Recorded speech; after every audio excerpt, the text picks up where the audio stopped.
Do you feel like you made any progress? You're going to have, of course, the doubters. And as you said earlier, some will be in good faith, some will be in bad.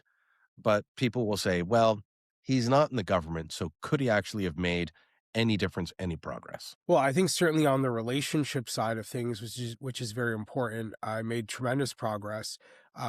There has not been a Canadian who has had that combination of meetings in a 3 day span, maybe ever, but certainly not in months. So I think we've laid some good foundation for future dialogue. But I will say to the good faith critics, they're correct. I am not able to speak on behalf of the government. I am not the prime minister. I am not a member of his cabinet. So there's only so much I can do without collaboration, which is why my entire message has been I want to work with Prime Minister Carney. I want to work with Minister LeBlanc. I want to help where I can.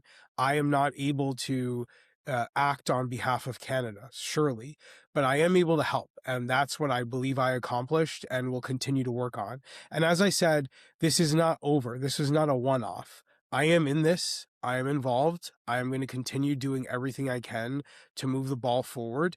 And my hope is that instead of it being parallel to the government's efforts, it is in line with the government's efforts. And Brian, I think it would be amazing if I actually got to go down there with Prime Minister Carney and with Minister LeBlanc, and we could go down there to Washington as with a unified front.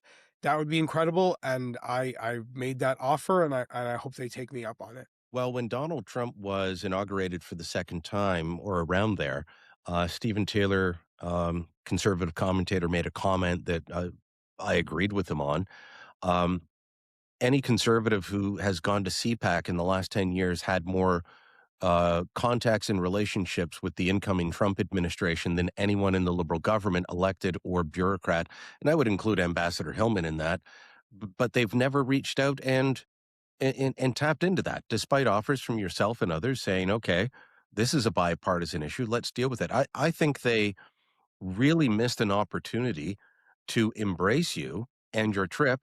And, you may not like to hear this, but I think they could have used that to their own partisan benefit if they had embraced you and said, look, we're working with conservatives and we're going to Washington and this is how great we are. It may have helped them electorally. But, the collection of clips that, played off the top just make it seem petty at how, dismissive and insulting they were about you and your trip. Politics is about relationships, and you've got a relationship that they don't have. They should have used that.